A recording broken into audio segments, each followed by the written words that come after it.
લવ જેહાદનો કિસ્સો સામે આવ્યો છે। વિધર્મી યુવકે 15 વર્ષની એક સગીરાને પ્રેમજાળમાં ફસાવી તેનું અપહરણ કર્યું હતું। ઇલિયાસ નામના યુવકે સગીરાનું માણાવદરથી અપહરણ કર્યું।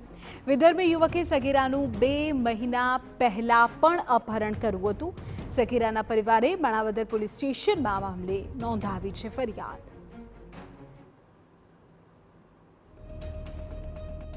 સગીર છે જે આરોપી સાથે નાસી ગયેલી છે, જે અંગેની ફરિયાદ માણાવદર પોલીસ સ્ટેશન ખાતે આપતા સીપીઆઈ શ્રી માણાવદર 9 આ ગુનાને આગળ તપાસ હાથ ધરી છે। આ ગુનાના કામે આરોપીને તપાસ તજવીજ માટે ટેકનિકલ સર્વેલન્સનો ઉપયોગ કરવામાં આવેલો છે। તેમજ રાજકોટમાં ટીમ મોકલી આપેલી છે અને આરોપીને પકડી પાડવા માટેની તજવીજ ચાલુ છે। ઉલ્લેખનીય છે કે સગીરાનું અપહરણ થયાની ફરિયાદ બાદ પોલીસ પાસે વિધર્મી યુવકનું લોકેશન હોવા છતાં ધરપકડ ન કરતી હોવાનું સગીરાના માતા પિતાનો આરોપ છે। તો 15 વર્ષની સગીરાનું અપહરણ કરનાર વિધર્મી યુવક પહેલેથી જ હિન્દુ યુવતી સાથે પરિણીત હોય અને વિધર્મી યુવકને 2 સંતાન હોવાનો સગીરાના માતા પિતાએ દાવો કર્યો છે। સગીરાના માતા પિતાએ સરકાર અને હિન્દુ સંગઠનો પાસે સગીર દીકરીને વિધર્મીના ચુંગાલમાંથી મુક્ત કરાવવા માંગણી કરી છે।